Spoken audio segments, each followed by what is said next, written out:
Welcome to my channel. Today we discuss how to solve the problems on transformer. So transformer ಮೇಲ್ಗಡೆ ನಾವು ಕೆಲವೊಂದು problems ಅನ್ನು ಹೇಗೆ ನಾವು ಸಾಲ್ವ್ ಮಾಡೋದು ಅನ್ನೋದನ್ನ ನೋಡೋಣ. ಸೊ ಈ ಪ್ರಾಬ್ಲಮ್ಸ್ ಅನ್ನ ಸಾಲ್ವ್ ಮಾಡೋದಕ್ಕಿಂತ ಮುಂಚೆ ಒಂದು ಪಾಯಿಂಟ್ ಅನ್ನು ತಿಳ್ಕೋಬೇಕಾಗುತ್ತೆ. ಏನು? Y transformers are rating in KVA. Transformer ratings ಅನ್ನು ನಾವು ನಾರ್ಮಲಿ ಯಾವ ಒಂದು ಯೂನಿಟ್ ಅಲ್ಲಿ ಅಬ್ರಿವೇಟ್ ಮಾಡ್ತೀವಿ ಅಂದ್ರೆ kilo volt ampere. Kilo volt ampere. This is also called apparent power ಅಂತಾನು ಕರಿತೀವಿ. What is this? Apparent power ಅಂತ ಕರಿತೀವಿ. ಸೊ ನಾರ್ಮಲಿ ಟ್ರಾನ್ಸ್ಫಾರ್ಮರ್ ಅನ್ನ ಕಿಲೋ ವೋಲ್ಟ್ ಆಂಪಿಯರ್ ಅಥವಾ ಅಪರೆಂಟ್ ಪವರ್ ಅಲ್ಲಿ ನಾವು ಇದನ್ನ ಹೇಳ್ತೀವಿ. ಯಾಕೋಸ್ಕರ? Because of, so normally any one of the transformer are loaded, either it may be resistive load ಆದ್ರೂ ವರ್ಕ್ ಆಗಬಹುದು, ಇಂಡಕ್ಟಿವ್ ಲೋಡ್ ಅಲ್ಲಾದ್ರೂ ವರ್ಕ್ ಆಗಬಹುದು, ಅಥವಾ ಕೆಪಾಸಿಟಿವ್ ಲೋಡ್ ಅಲ್ಲಾದ್ರೂ ಕೂಡ ವರ್ಕ್ ಆಗಬಹುದು, ಅಥವಾ ಮಿಕ್ಸ್ಡ್ ಲೋಡ್ ಅಲ್ಲೂ ಕೂಡ ವರ್ಕ್ ಆಗಬಹುದು. So in that different load condition we can't know the power factor. So KVA is equal to what? Formula KVA is equal to V into I. V into I. So here we only use the volt and current. Volt and current. Not use in a power factor. ಇಲ್ಲಿ ನಾವು KVA is equal to what? Volt ಮತ್ತೆ current ಅನ್ನ ಮಾತ್ರ calculate ಮಾಡಿದಾಗ ನಮಗೆ ಸಿಗ್ತದೆ ಇಲ್ಲಿ kilo volt ampere ಸಿಗ್ತದೆ. ಆದರೆ ಇಲ್ಲಿ ಕೆಲವೊಂದು ಮೆಷಿನ್ಸ್ ಗಳನ್ನು ನಾವು ರೇಟಿಂಗ್ ಅಲ್ಲಿ ಎದುರು ಹೇಳ್ತೀವಿ kilowatts is equal to V into I into cos theta ಅಂತ ಕರಿತೀವಿ. Cos theta is called what? Power factor. Kilowatt is equal to volt into current into cos theta. Here you should know while we have to calculating the current ಅನ್ನ calculate ಮಾಡಬೇಕಾದ್ರೆ ನಮಗೆ ಈ ಫಾರ್ಮುಲಾದಲ್ಲಿ power factor ನಮಗೆ ಬೇಕೇ ಬೇಕಾಗುತ್ತೆ. Power factor ಇಲ್ಲ ಅಂದ್ರೆ ನಾವು ಯಾವುದೇ ಕಾರಣಕ್ಕೂ ಈ ಯಾವುದನ್ನ ಕರೆಂಟ್ ಅನ್ನ ಕಂಡುಹಿಡಿಯಲಿಕ್ಕೆ ಆಗೋದಿಲ್ಲ. ಹಾಗಾಗಿ ನಾವು ಈ ಫಾರ್ಮುಲಾನ ಯೂಸ್ ಮಾಡೋದಿಲ್ಲ. This is also called true power ಅಂತ ಕರಿತೀವಿ. True power is equal to what? True power or kilowatts is equal to V into I into cos theta. ಆದರೆ ಅಪರೆಂಟ್ ಪವರ್ ಅಂದ್ರೆ ಯಾವುದು? Volt into current. Volt into current. ಇಲ್ಲಿ ನೀವು observe ಮಾಡಬಹುದು, ಇದರಲ್ಲಿ ಯಾವುದೇ ರೀತಿಯ ಒಂದು ಪವರ್ ಫ್ಯಾಕ್ಟರ್ ನ ನಾವು ಯೂಸ್ ಮಾಡಲಿಲ್ಲಂಗೆ ಏನನ್ನ ಕರೆಂಟ್ ಅನ್ನ ಈಸಿಯಾಗಿ ಕಂಡುಹಿಡಿಯಬಹುದು. ಓನ್ಲಿ ನಮಗೆ ಕಿಲೋ ವೋಲ್ಟ್ ಆಂಪಿಯರು ಮತ್ತೆ ವೋಲ್ಟೇಜ್ ಸಿಕ್ಕರೆ ಸಾಕು, ಆ ಟ್ರಾನ್ಸ್ಫಾರ್ಮರಿನ ಫುಲ್ ಲೋಡ್ ಕರೆಂಟ್ ಅನ್ನ ಈಸಿಯಾಗಿ ಕಂಡುಹಿಡಿಯಬಹುದು. ಯಾಕೋಸ್ಕರ ಅಂದ್ರೆ ನಮಗೆ ಇಲ್ಲಿ ನೋಡಿ, ಈ ಫಾರ್ಮುಲಾ ಯೂಸ್ ಮಾಡಿದಾಗ ನಮಗೆ ಪ್ರತಿ ಸಾರಿ ನಮಗೆ ಏನ್ ಬೇಕಾಗುತ್ತೆ? Power factor. ಸೊ ಒಂದು ತಿಳ್ಕೋಬಹುದು, transformer normally not only load the resistive load, ಬರೀ ರೆಸಿಸ್ಟಿವ್ ಲೋಡ್ ಅಲ್ಲಿ ಮಾತ್ರ ಅದು ಆನ್ ಆಗೋದಿಲ್ಲ, ಅಥವಾ ಕೆಪಾಸಿಟಿವ್ ಲೋಡ್ ಅಲ್ಲಿ ಮಾತ್ರ ಅದು ವರ್ಕ್ ಆಗೋದಿಲ್ಲ, ಅಥವಾ ಇಂಡಕ್ಟಿವ್ ಲೋಡ್ ಅಲ್ಲಿ ಮಾತ್ರ ಅದು ವರ್ಕ್ ಆಗೋದಿಲ್ಲ. ಅಂದ್ರೆ every transformer normally loaded, either it may be resistive, inductive, capacitive or mixed load. ಈ ಎಲ್ಲಾ ಲೋಡ್ ಅಲ್ಲೂ ಕೂಡ ಏನಾಗುತ್ತೆ? ಅದು ವರ್ಕ್ ಆಗುತ್ತೆ. ಸೊ ಎಲ್ಲಾ ಲೋಡ್ ಅಲ್ಲೂ ವರ್ಕಿಂಗ್ ಆಗಬೇಕಾದ್ರೆ, ಸೊ ಒಂದ್ಸರಿ for example resistive load work ಆಗ್ಬೇಕಾದ್ರೆ ಏನಾಗುತ್ತೆ? We can get only power factor, unity power factor ಅಲ್ವಾ? ಇಂಡಕ್ಟಿವ್ ಲೋಡ್ ಇದ್ದಾಗ ಏನಾಗುತ್ತೆ? ಲೈನ್ ಪವರ್ ಫ್ಯಾಕ್ಟರ್ ತಗೋಬೇಕಾಗುತ್ತೆ. ಕೆಪಾಸಿಟಿ ಲೋಡ್ ಇದ್ದಾಗ ಏನಾಗುತ್ತೆ? ಅಲ್ಲಿ ಲೀಡಿಂಗ್ ಪವರ್ ಫ್ಯಾಕ್ಟರ್ ತಗೋಬೇಕಾಗುತ್ತೆ. ಆದರೆ in case of mixed load ಅಂದಾಗ ಯಾವ್ದು? ರೆಸಿಸ್ಟಿವ್, ಇಂಡಕ್ಟಿವ್, ಕೆಪಾಸಿಟಿವ್ ಎಲ್ಲವೂ ಕನೆಕ್ಟ್ ಮಾಡಿಬಿಟ್ಟು ನಾವು ಏನನ್ನ ಕನೆಕ್ಟ್ ಮಾಡಿದಾಗ ಪವರ್ ಫ್ಯಾಕ್ಟರ್ ಏನಂತ ತಗೋಬೇಕಾಗುತ್ತೆ? ಅದು ಗೊತ್ತಾಗೋದಿಲ್ಲ. ಸೊ ಆ ದೃಷ್ಟಿಯಿಂದ ನಾವು ಏನನ್ನ ಪವರ್ ಫ್ಯಾಕ್ಟರ್ ಎಷ್ಟು ಇದೆ ಅಂತ ನಾವು ಕಂಡುಹಿಡಿಯಲಿಕ್ಕೆ ಆಗಲ್ಲ. ಇನ್ ಕೇಸ್ ಆಫ್ ಮಿಕ್ಸ್ಡ್ ಲೋಡ್ ಅಲ್ಲಿ ಸ್ಪೆಸಿಫಿಕ್ ಲೋಡ್ ಇದ್ದಾಗ ಮಾತ್ರ ನಾವು ಅಪ್ರಾಕ್ಸಿಮೇಟ್ಲಿ ಪವರ್ ಫ್ಯಾಕ್ಟರ್ ಎಷ್ಟು ಅಂತ ಕಂಡುಹಿಡಿಯಬಹುದು, ಹೌದಾ? ಸೊ ಆ ದೃಷ್ಟಿಯಿಂದ ನಾವು ಏನನ್ನ ಟ್ರಾನ್ಸ್ಫಾರ್ಮರ್ ಆಗಿರ್ಬೋದು, AC ಜನರೇಟರ್ ಅಂತ ಬರುತ್ತೆ ಅಥವಾ ಸಿಂಕ್ರನಸ್ ಜನರೇಟರ್ ಅಂತ ಬರುತ್ತೆ.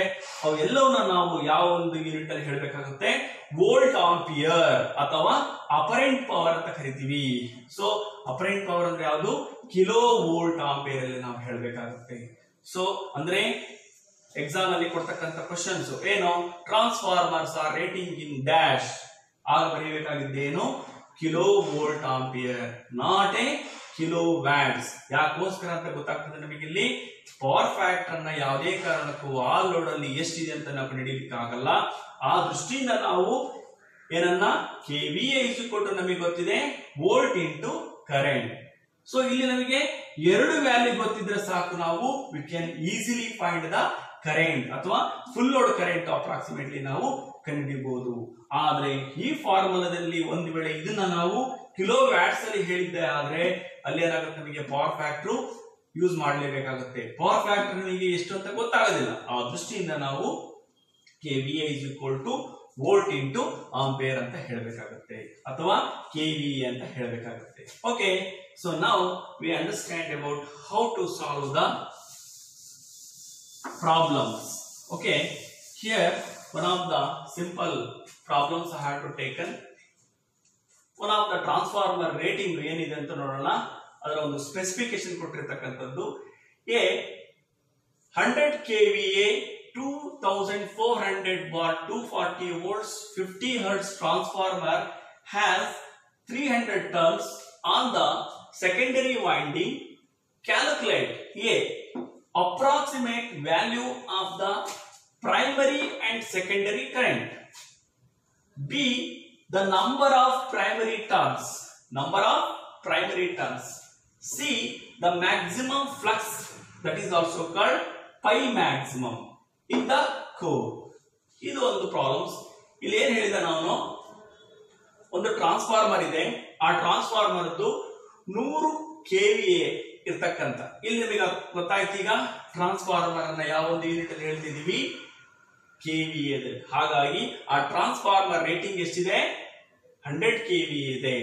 ಇಲ್ಲಿ ಏನ್ ಹೇಳಿದಾರೆ, ಇಲ್ಲಿ 2400 ವಾಟ್ 240 ವೋಲ್ಟ್ಸ್. ಇದರ ಅರ್ಥ ಏನಪ್ಪಾ ಅಂದ್ರೆ ಪ್ರೈಮರಿ ಅಂದ್ರೆ ಏನು, VP ಎಷ್ಟಿದೆ, 2400.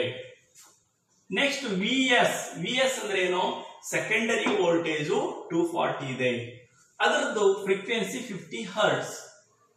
ಜೊತೆಗೆ has 300 turns on the secondary winding ಅಂದ್ರೆ ನೋಡಿ, ಒಂದು ಟ್ರಾನ್ಸ್ಫಾರ್ಮರ್ ಇದೆ, ಈ ಟ್ರಾನ್ಸ್ಫಾರ್ಮರ್ ಅಲ್ಲಿ ನಾವು this is called primary, this is called secondary. ಇಲ್ಲಿ ನಾವು ಎಷ್ಟು ವೋಲ್ಟೇಜ್ ಅನ್ನು ಕೊಟ್ಟಿರ್ತಕ್ಕಂಥದ್ದು 2400 ವೋಲ್ಟ್ಸ್ ಕೊಟ್ಟಿದ್ದೀವಿ. ಈ ಕಡೆಗೆ ಸಿಗ್ತಕ್ಕಂಥ ವೋಲ್ಟೇಜು 240 ವೋಲ್ಟೇಜ್ ಇದೆ. ಇದು 50 ಹರ್ಟ್ಸ್ ಅಲ್ಲಿ ಇದು ವರ್ಕಿಂಗ್ ಆಗ್ತಕ್ಕಂಥದ್ದು. ಅದೇ ರೀತಿನೇ 300 ಟರ್ನ್ಸ್ ಆನ್ ದ ಸೆಕೆಂಡರಿ, ಅಂದ್ರೆ ಇಲ್ಲಿ ವೈಂಡಿಂಗ್ ಅನ್ನ ನಾವು ಕಾಪರ್ ಕಾಯಿಲ್ ಅನ್ನ ಬಳಸಿರ್ತಕ್ಕಂಥ ಟರ್ನ್ಸ್ ಎಷ್ಟಿರುತ್ತೆ ಅಂತ ಹೇಳ್ತಾರೆ ಅವರು, 300 ಟರ್ನ್ಸ್ ಇದೆ. ಎಷ್ಟಿದೆ, 300 ಟರ್ನ್ಸ್ ಇದೆ. ಹಾಗಾದ್ರೆ ಏನ್ ಕಂಡುಹಿಡಿಯಲಿಕ್ಕೆ ಹೇಳಿದಾರ, ಒಂದೇದು approximate value of the primary and secondary current. Approximately ಅದರ ಫುಲ್ ಲೋಡ್ ಪ್ರೈಮರಿ ಕರೆಂಟ್ ಎಷ್ಟು, ಸೆಕೆಂಡರಿ ಕರೆಂಟ್ ಎಷ್ಟು ಅಂತ ಕಂಡುಹಿಡಿಯಬೇಕು. ಅಂದ್ರೆ ಇಲ್ಲಿ ನಾವು ಇಲ್ಲಿ ಫ್ಲೋ ಆಗ್ತಕ್ಕಂಥ ಕರೆಂಟ್ ಅನ್ನ ನಾವು ಏನಂತ ತಗೊಂತೀವಿ, IP. This is called primary. Okay, ಇಲ್ಲಿ ಫ್ಲೋ ಆಗ್ತಕ್ಕಂಥ ಕರೆಂಟ್ ಯಾವ್ದಿದು, IS ಅಂತ ತಗೊಂತೀವಿ. ಓಕೆ, ಈ ಕರೆಂಟು ಎಷ್ಟಿದೆ, ಈ ಕರೆಂಟು ಎಷ್ಟಿದೆ ಅಂತ ಕ್ಯಾಲ್ಕುಲೇಟ್ ಮಾಡಬೇಕಾಗುತ್ತೆ. ಸೊ ಎರಡನೇದು the number of primary turns, ಅಂದ್ರೆ ಈ ಪ್ರೈಮರಿಯಲ್ಲಿ ಎಷ್ಟು ನಂಬರ್ ಆಫ್ ಟರ್ನ್ಸ್ ಅನ್ನ ನಾವು ಓನ್ ಮಾಡಿದೀವಿ. ಇಲ್ಲಿ 300 ಟರ್ನ್ಸ್ ಅನ್ನ ಓನ್ ಮಾಡಿದೀವಿ, ಇಲ್ಲಿ ಎಷ್ಟು ಟರ್ನ್ಸ್ ಅನ್ನ ನಾವು ಓನ್ ಮಾಡಬೇಕಾಗುತ್ತೆ. So that is also called NP. This is called NS. NS ಎಷ್ಟಿದೆ, 300 ಟರ್ನ್ಸ್. NP ಎಷ್ಟಿದೆ ಗೊತ್ತಿಲ್ಲ, ಇದನ್ನ ನಾವೇನ್ ಮಾಡಬೇಕು, ಕ್ಯಾಲ್ಕುಲೇಟ್ ಮಾಡಬೇಕಾಗುತ್ತೆ. So this is the second question. Third question, what the maximum flux, that is also called pi M in the core, ಅಂದ್ರೆ ಆ core ಅಲ್ಲಿ ಎಷ್ಟು ಮ್ಯಾಕ್ಸಿಮಮ್ ಫ್ಲಕ್ಸ್ ಸೆಟಪ್ ಆಗಿದೆ ಅಂತ ಕ್ಯಾಲ್ಕುಲೇಟ್ ಮಾಡೋದು. ಇಷ್ಟು ಅಂದ್ರೆ ಅದೇ ಸಿಗುತ್ತೆ ನಮಗೆ, ಈ ಕೋರ್ ಅಲ್ಲಿ ಎಷ್ಟು ಮ್ಯಾಕ್ಸಿಮಮ್ ಫ್ಲಕ್ಸ್ ಕ್ರಿಯೇಟ್ ಆಗಿದೆ ಅಂತ calculate. This is what question ಅಲ್ಲಿ ಇರ್ತಕ್ಕಂತ ಒಂದು ಗಿವನ್ ಡಾಟಾ. ಓಕೆ, ಸೊ ಅದನ್ನೇ ನಾವು ಏನ್ ಮಾಡಬೇಕಾಗುತ್ತೆ, ಇಲ್ಲಿ ನಾವು ಗಿವನ್ ಡಾಟಾ ಏನು, first one KVA rating of transformer,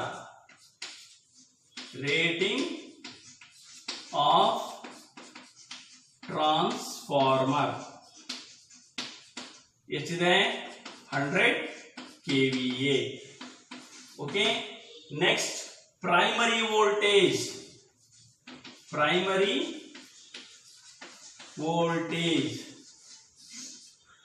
that is also called VP. VP ಎಷ್ಟಿದೆ, 2400 volts. Next secondary voltage,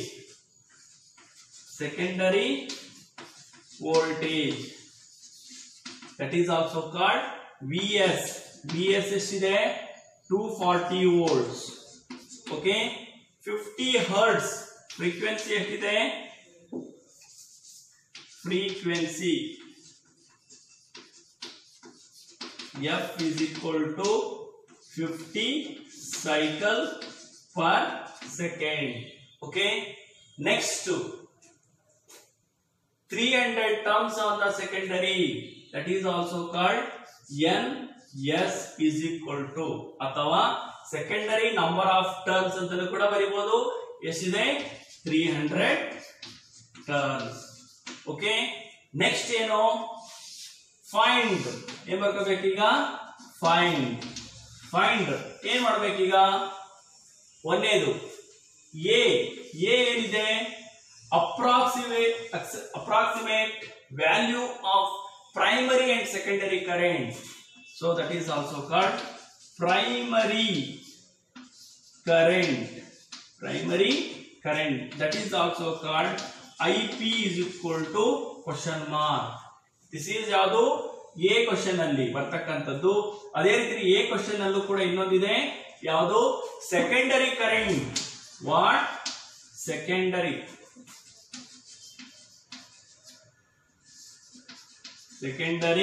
current, that is also called IS is equal to question mark. Next B ದೇನು, B question ಕೊಟ್ಟಿದಾರ, number of primary turns, the number of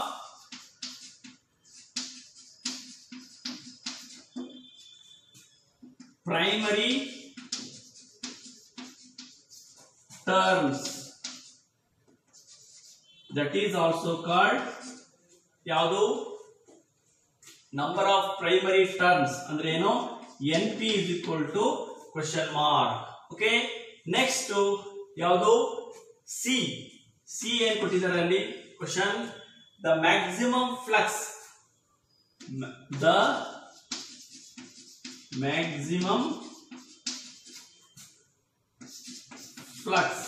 that is also called phi maximum is equal to question mark. ಇಷ್ಟು ಏನು given data. So ಈ given ಡಾಟಾದಲ್ಲಿ ಇಷ್ಟು values ನಾವು ಕಂಡುಹಿಡಿಯಬೇಕಾಗುತ್ತೆ. Okay, ಇದನ್ನ ಹೇಗೆ ಕಂಡುಹಿಡಿದು ಅಂತಕ್ಕಂಥದ್ದನ್ನ ನಾವು ನೋಡೋಣ. ಈಗ ನಾನು ಇದನ್ನ ಅಳಿಸ್ಕೊಳ್ತಾ ಇದ್ದೀನಿ. Okay,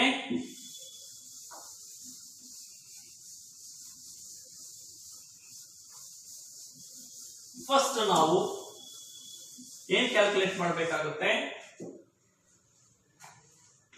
solution. What solution, we know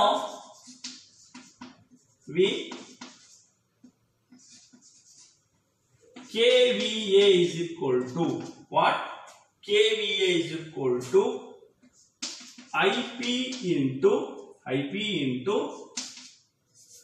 VS, sorry VP.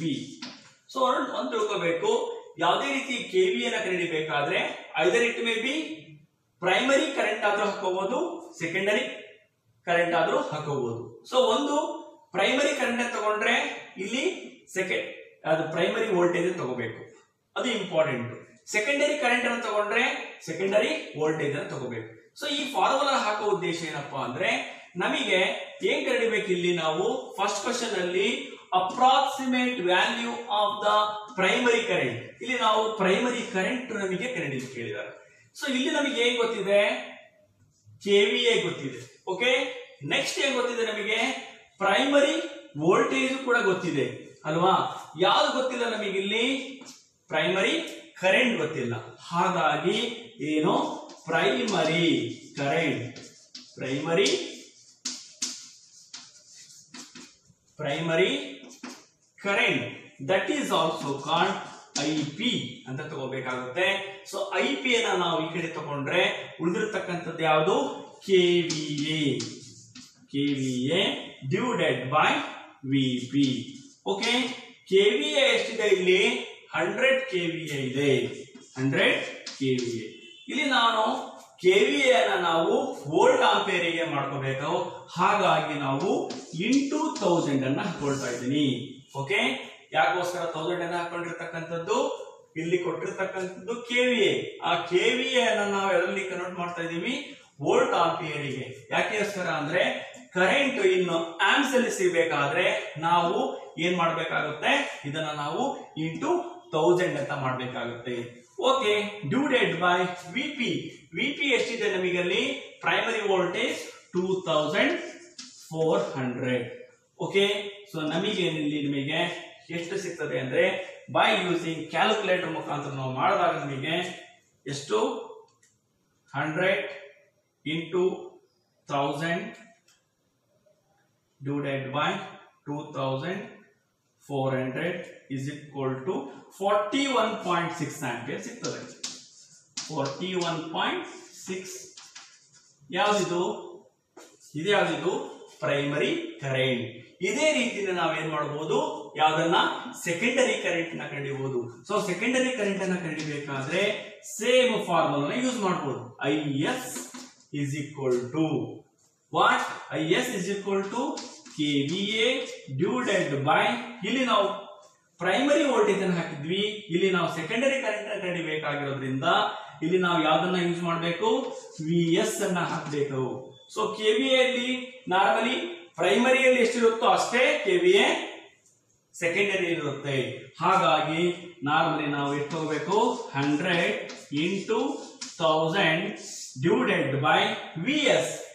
Secondary voltage ಎಷ್ಟಿದೆ, 2400 ವೋಲ್ಟೇಜ್ ಇದೆ. ಈಗ ನಾವು ಏನ್ ಮಾಡೋಣ, 100 into 1000 divided by 240 is equal to ಅಂದ್ರೆ 416.6 amps. ಅಂದ್ರೆ ನಮಗೆ ಇಲ್ಲಿ ಸೆಕೆಂಡರಿಯಲ್ಲಿ ಹೋಗ್ತಕ್ಕಂಥ ಕರೆಂಟ್ ಎಷ್ಟು ಅಂತ ಗೊತ್ತಾಗ್ತದೆ, 416.6 ಆಂಪ್ಸ್ ನಷ್ಟು ಕರೆಂಟ್ ಫ್ಲೋ ಆಗ್ತಾ ಇದೆ. ಈಗ ನಾವು ಯಾವ್ದನ್ನ ಕಂಡಿಡಿದಂಗಾಯ್ತು, ಎ ಆನ್ಸರ್ ಸಿಕ್ತು. ಸೊ ಅದೇ ರೀತಿ ನಾವೇನ್ ಮಾಡ್ಬೇಕಾಗುತ್ತೆ, ಇನ್ನೊಂದು ಎರಡನೇದು ಯಾವುದು, the number of primary turns, the number of primary turns. ಈಗ ಇನ್ನೊಂದ್ಸರಿ ಅಳ್ಸ್ಕೊಂಡ್ಬಿಡ್ತೀನಿ ಇದನ್ನ. Okay,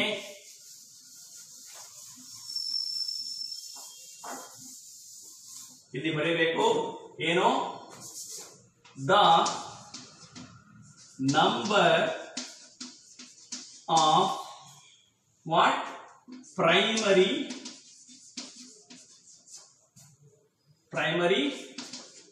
turns. ಸೊ ಏನೋ ಆಲ್ರೆಡಿ ನಿಮ್ಗೆ ಗೊತ್ತಿದೆ, ಏನು, NS divided by NP is equal to VS divided by VP. This is what transformation ರೇಷಿಯೋದಲ್ಲಿ ಯೂಸ್ ಮಾಡಿರ್ತಕ್ಕಂಥ ಒಂದು ಫಾರ್ಮುಲಾ. ಸೊ ಈ ಫಾರ್ಮುಲಾನ ನಾವು ಯೂಸ್ ಮಾಡಿಕೊಂಡು ಏನು ಗೊತ್ತಿಲ್ಲ ಅನ್ನೋದನ್ನ ನಾವು ಈಸಿಯಾಗಿ ಕಂಡುಹಿಡಿತಕ್ಕಂಥದ್ದು. ಇಲ್ಲಿ ನಮಗೆ ಏನೇನು ಗೊತ್ತಿಲ್ಲ ಅನ್ನೋದನ್ನ ನೋಡ್ಬಿಡೋಣ ಫಸ್ಟಿಗೆ. ಸೊ ಈ ಕಂಡುಹಿಡಿತಕ್ಕಂಥದ್ದು ಯಾವುದು, ಪ್ರೈಮರಿ ಟರ್ಮ್ಸ್ ಎಷ್ಟು. ಪ್ರೈಮರಿ ಟರ್ಮ್ಸ್ ಅಂದ್ರೆ ಯಾವುದು, NP ನಮಗೆ ಗೊತ್ತಿಲ್ಲ. NS ಗೊತ್ತಿದೆ. NS ಅಂದ್ರೆ ಯಾವುದು, number of terms in secondary. ಸೆಕೆಂಡರಿಯಲ್ಲಿ ಎಷ್ಟು ಟರ್ಮ್ಸ್ ಇದೆ, 300 ಟರ್ಮ್ಸ್ ಇದೆ. ಹಾಗಾಗಿ ನಮಗೆ ಟರ್ಮ್ಸ್ ಗೊತ್ತಿದೆ. ನೆಕ್ಸ್ಟ್ VS ಅಂದ್ರೆ ಏನು, secondary voltage. So secondary voltage ಕೂಡ ಗೊತ್ತಿದೆ. ಓಕೆ, ನೆಕ್ಸ್ಟ್ ವಿ ಪಿ ಅಂದ್ರೆ ಏನೋ ಪ್ರೈಮರಿ ವೋಲ್ಟೇಜ್ ಕೂಡ ಗೊತ್ತಿದೆ. ಇಲ್ಲಿ ಯಾವುದು ಗೊತ್ತಿಲ್ಲ? ಎನ್ ಪಿ ಗೊತ್ತಿಲ್ಲ. So therefore N P is equal to, N P ನಮಗೆ ಗೊತ್ತಿಲ್ಲ ಅಂದ್ರೆ ಕ್ರಾಸ್ ಮಲ್ಟಿಪ್ಲಿಕೇಶನ್ ಮಾಡಬಹುದು. ಎನ್ ಪಿ ಗೊತ್ತಿಲ್ಲ ಅಂದ್ರೆ N S into what? N S into V P. N S into V P divided by what? V S. Okay, so ಈಗ ನಾವು ಅದರ values ಗಳನ್ನು ಬರ್ಕೋಬೇಕಾಗುತ್ತೆ. ಎನ್ ಎಸ್ ಅಂದ್ರೆ ವ್ಯಾಲ್ಯೂ ಎಷ್ಟಿದೆ? Number of turns in secondary ಎಷ್ಟಿದೆ? 300. Next V P primary voltage ಎಷ್ಟಿದೆ? 2400. Okay, divided by V S secondary voltage ಎಷ್ಟಿದೆ? 240. ಈಗ ನಾವು ಇದನ್ನ ಕ್ಯಾಲ್ಕುಲೇಟ್ ಮಾಡೋಣ. 300 into 2400 divided by 240 is equal to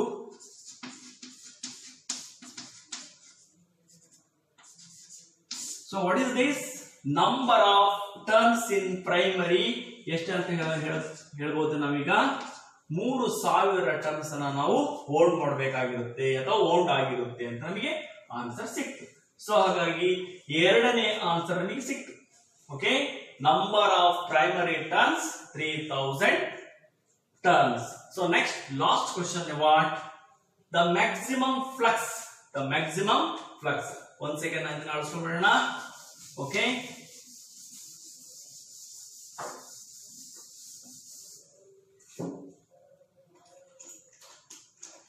the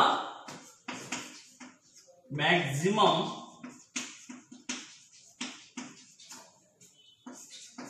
flux, that is also called pi maximum S2. So pi maximum ನ ಕಂಡುಹಿಡಿಯಬೇಕಾದ್ರೆ ನಮಗೆ ಅಲ್ಲಿ ನಾವು ಕಂಡುಹಿಡಿಕೊಂಡಿದ್ದೀವಿ ಏನು?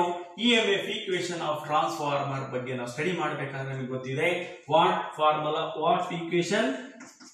E is equal to either it may be secondary side ಅಥವಾ ಪ್ರೈಮರಿ ಸೈಡ್. ಯಾವುದೇ ರೀತಿಯ ಒಂದು EMF ಅನ್ನು ಕಂಡುಹಿಡಿಯಬೇಕಾದ್ರೆ either it may be primary side ಇನ ವೋಲ್ಟೇಜ್ ಅನ್ನು ಕಂಡುಹಿಡಿಯಬೇಕಾದ್ರೆ ಕೂಡ ಯೂಸ್ ಮಾಡಬಹುದು, ಸೆಕೆಂಡರಿ ಸೈಡ್ ಇಂದ ಕೂಡ ವೋಲ್ಟೇಜ್ ಅನ್ನು ಕಂಡುಹಿಡಿಯಬೇಕಾದ್ರೆ ಈ ಫಾರ್ಮುಲಾನ ಯೂಸ್ ಮಾಡಬಹುದು. ಆದ್ರೆ ವ್ಯಾಲ್ಯೂಸ್ ಕೂಡ ಮಾತ್ರ ಚೇಂಜ್ ಆಗಿರುತ್ತೆ. ಸೊ ನಾವಿಲ್ಲಿ EP ತಗೊಳ್ತಾ ಇದ್ದೀವಿ. EP ಅಂದ್ರೆ ಏನು? Primary EMF induce is equal to 4.44 into F into N into pi maximum. ಇಲ್ಲಿ ನಾವು ಪ್ರೈಮರಿಯನ್ನ ತಗೊಂಡಿರೋದ್ರಿಂದ ಇಲ್ಲಿ ನಾವು ನಂಬರ್ ಆಫ್ ಟರ್ನ್ಸ್ ಅನ್ನ ಯಾವ್ದನ್ನ ಹಾಕಬೇಕಾಗುತ್ತೆ? ಪ್ರೈಮರಿಯನ್ನೇ ಹಾಕಬೇಕು.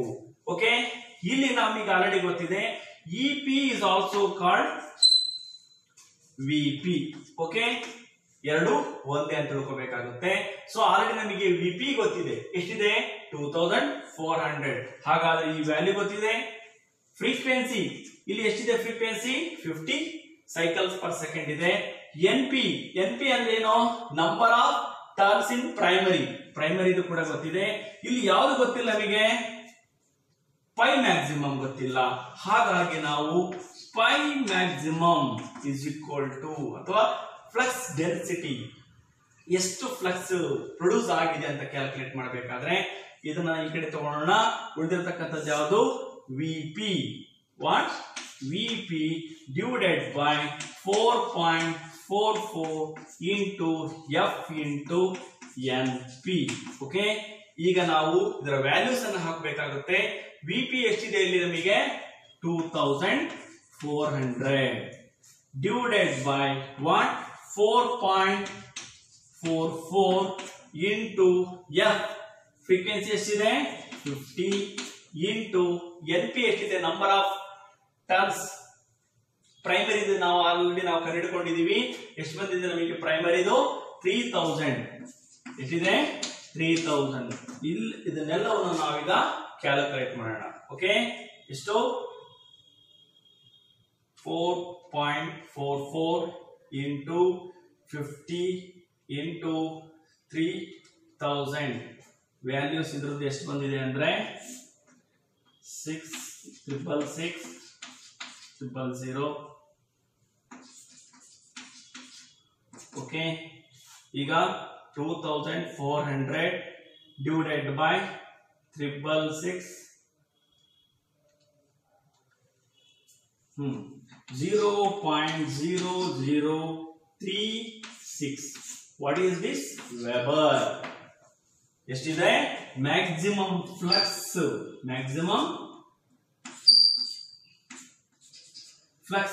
ಎಷ್ಟು ಸೆಟಪ್ ಆಗಿದೆ ಅಂದ್ರೆ 0.0036 ವೆಬರ್ ನಷ್ಟು ಆ ಒಂದು ಕೋರ್ ಅಲ್ಲಿ ಫ್ಲಕ್ಸ್ ಪ್ರೊಡ್ಯೂಸ್ ಆಗಿದೆ.